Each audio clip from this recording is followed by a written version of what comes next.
What's good, everybody, and welcome to Pure Glass Podcast. This is my creative space where I keep things all the way transparent and give you my commentary on some good movies. So, as you can tell by that title, we are going to talk about Tyler Perry. But more so, we're going to talk about his film "Why Did I Get Married?" Because this group of friends is toxic, and we're just gonna have to get straight into it. Okay, so again, I'm not here to point out the obvious. We know that Mike wasn't shit. We know that the friend, I can't think of her name, the friend that was messing around with Mike behind Sheila's back, we know them two are trash. Okay, so we ain't gonna state the obvious here. I'm gonna talk more in depth about just the group of friends in general because they had issues, but more so Patricia. I'm sorry, Janet. I gotta come for you, girl. But that character was a hot mess, and that's not anyone that I would want to be around me. Okay, because she will exploit you for her own financial gain, and then she deflects everything. So that's just not cool. Like, girl, no, that is toxic. So let me just get straight into it. Let's start with Diane and Terry. Okay, so you know, when I first saw this movie, I had to be like in maybe middle school or high school. I can't remember. But they made it seem like Diane was just this career hungry, never had time for her husband type of girl. Like they made it seem like she was just so bad to Terry, aka Tyler Perry. But when you watch this as an adult, and really see the dynamic of the relationship. Sure, she ain't perfect. There are some things she did that irritated me. That irritated me, like when she had went and got her tubes tied behind his back.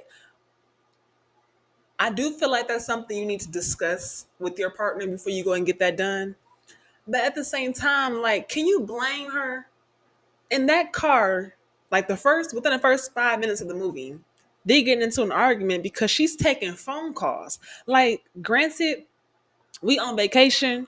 You want to be work free, stress free, just enjoy the moment, enjoy the ride. I get that. I totally get that. But if my job is calling me to get some questions answered about something real quick, I don't want my man next to me yelling, talking about we on vacation, girl, like that. Uh-uh. Hello? That's going to cause a debate. It's Monica. I gotta get this. It's always Monica calling. Did you get the information on the case? Great. Could you email it to me? Yeah, and I'll check it when I get to the house. Diane, you're not checking emails when you get to the house. We're on vacation. Terry, dude. Uh-huh. We've been in this truck for hours and you've been on the phone. Can you get off the phone, please, and spend some time with your husband? Okay, thanks, Monica. He just sounds so bitter and like the toxic man that you just don't want to be around. You know what I'm saying? Like, there are ways to handle situations like that, and you do not yell while I'm on the phone so my colleague can hear you. Like, that's just so ghetto, and not what I want for my man. You know what I'm saying? Like, he was just giving controlling, naggy. You know what I'm saying? And just overbearing. It was obvious that he felt the type of way of her career success. You know what I'm saying? Let's just get that out there. He felt the type of way that her career was taking off and she was just hungry for that money and for her goals. There is nothing wrong with that. Granted, like, again, there are some things you do have to discuss with your partner, but at the same time, like, I felt like he made her feel like she couldn't talk to him about these things because he would probably get really upset. Like, he wanted her to be a housewife so bad, and not every woman want to be in a house under some man all day taking care of kids. Like, that's not every woman's dream. Some women want to go out and get that bag, and there's nothing wrong with that. But again, you have to find someone that's equally yoked so that you won't feel like you are doing too much or like you were competing or like someone is jealous of you. Like, that's the vibe I got from him. He was just so needy. And I'm like, bro, I don't want to be in the house all day raising kids, nor do I want to be like popping out multiple babies and not doing anything for myself. So I get her point of view. You know what I'm saying? But Man, Terry needs to take a chill pill because he was doing the most. And you can tell, man, you can when the man ain't getting none, he just want to make everyone else's life miserable. Because wasn't he the one that spilled the beans? Or was it the dude who was burning? Well, admire him when you got your situation. Oh, whoa, whoa, whoa. Situation. Come on, man.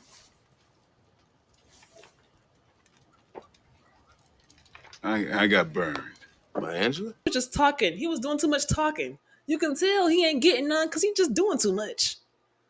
So, child, let's get into Marcus and Angela. All right, now she was out of pocket with him. Okay, um, granted, he had issues with his baby mama, probably going back and forth for her. I can see her frustration with that, but her character, I don't need to go over that because she was just loud and ghetto. But he should have put his foot down a long time ago. With a woman like that, that's very loud and abrasive. I hope that's the right word. Hold on, let me look it up real quick. I could be making shit up. Oh, no, a woman like that who's just loud and overbearing and constantly talking about her success and her money and throwing it in your face. He said he loved her. I would have shut that down from the get go, like because it obviously built up to something more, and she felt like she could just talk to him like he was her bitch, and apparently that was his money that started the business. So she should have gave him some more respect. But I do like Angela as a friend. I felt like as a wife, girlfriend, maybe she's not so much, the wifey type unless she just calm the fuck down. But as a friend, that's the type of friend that you need because she will keep it a buck. She ain't gonna keep secrets from you. And if someone's giving you the stink eye or giving you any problems, she will have your back. Like that's the type of friend that you need, period. So when it comes to like Sheila and her friends, I feel like the only real friend she had was Angela because her other girlies was trying to like spare her feelings and be all, no, she's been going through a tough time lately. Let's not do this. Let's not do that. No, that's not that's not really a friend to me. I mean, it is, but I guess for me, I want you to keep it a buck because like I would keep it a buck with you. I want that same energy back in return. You feel me? But Sheila ain't innocent either. Okay, like Sheila, she got that nice syndrome, and like I was talking about with Titanic, because Jack was nice too. When you're too nice, it can come off as stupid sometimes. You feel me? Like there's one thing to be kind to people. You got to be kind to others, but overly extending yourself and inviting a single beautiful woman to a couples retreat that you have gone to annually, like this is a yearly thing that her and her friends do, and she invited the single girl. What was she going to do there? Talk to everyone else's husbands? Like what was she going to do? Even if the creepy sheriff wasn't up there in the woods, like that's just stupid. So Sheila was very stupid for that one. Like her moral compass was completely gone because she was being verbally abused by Mike all day. So I don't know why she even felt the need to bring her when she had friends there. That made no sense. Yeah, so with Patricia and Gavin and their friends, like I stated before, they come off like the perfect couple, but they the one with the main issues.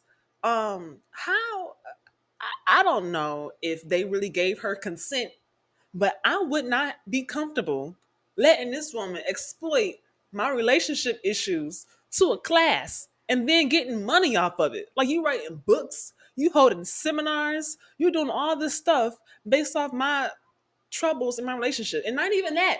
She went a step further to talk about Mike not keeping a job. Like this girl was straight evil. What type of mess is that? Instead of like trying to coach your friends or maybe like give them some type of advice, friendly advice, or even use your little relationship workshops and stuff like that, instead of using that to help them, she wrote a book about it. That's not a friend. I don't want Patricia anywhere near me. Okay. And that's the main one with the issues. You had a girl in the seminar asking her, like, you talking about your friends, how are things with you and Gavin? How is that relationship going? She couldn't even answer the question. She gonna put it on him and he just walked into the room. Well, with that little sweet voice. That's that evilness right there. You too nice and sweet. You got secrets. Well, that's my husband right there. You can ask him yourself. And your husband. What about us? Well, I know you've been through a lot lately, and I am so sorry for your loss, but I mean, how is your marriage holding up? You can ask my husband yourself.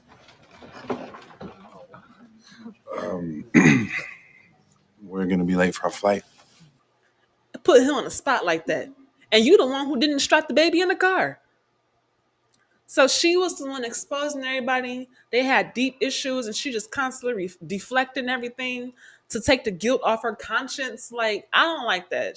That's not a good friend to have around at all. At all. Like, Patricia gotta go. And like I said, she didn't even want to tell Sheila about the single girl. You know what I'm saying? Like getting there with Mike and flirting with him blatantly in everyone's faces. Like, oh no, let's wait. Because she want to get more tea for her book. Man, that's just okay. Let me stop. But y'all, that's not cool. That is not cool. And then you got the creepy sheriff. Now, you know, I'm not saying that part is unrealistic because it probably could have happened in real life, but I just don't like his eyes. Is it just me, or does he give creepy? And even because I think he played another movie that made me laugh. It was The Man in 3B. Okay, and I might have to do a deep dive on that one too because he's just funny to watch. This guy, his eyes, he be looking like yeah, like bro, lower them, lower down. He was just giving creepy to me. I don't know. But I like that he helped her get into shape, find her self-worth, and just overall be happy. She didn't really need to lose the weight, but the fact that she wanted to, and she had someone to like help her with that journey, I think that was pretty sweet. So that was pretty realistic. I feel like that can happen in real life. But like you can tell he was lonely as hell because I feel like that he was just giving lonely and creepy vibes. He couldn't wait to prey on somebody. But you know what? In summary, I just feel like you shouldn't be too nice to people because you're gonna attract people taking advantage of you. You know what I'm saying? And just stepping on you and not giving you your boundaries or your space or just treating you like you ain't shit because you overextending yourself for being too nice. Like I said, be kind to others, but don't be too nice to others. You don't want to be Sheila. Okay, you got to choose your friends wisely. Patricia is not a good friend. If we having a deep discussion about things in our relationships and our family and jobs, and it's just me giving all the information and talking, you sitting there taking mental notes, and I'm asking you, hey, so what's going on with you? How's things in your life? Oh, it's fine, it's fine. Hell no, no, that's not a friend. I like a straight shooter. Keep it a buck with me because I'm gonna keep it a buck with you, and we can have a good key and make it do what it do. But you're not gonna sit here and just write about me, talk about my financial problems and how my man can't keep a job. That's not a good friend, okay? And then you don't want to say anything to me about my man cheating because you want to spare my feelings. That ain't real. That is not real. I would have been cut Patricia off, and the rest of them would have gotten like, just love them from a distance type of vibe. Okay. So that's my take on why did I get married. Let me know your thoughts, and I will see y'all in my next video. Bye.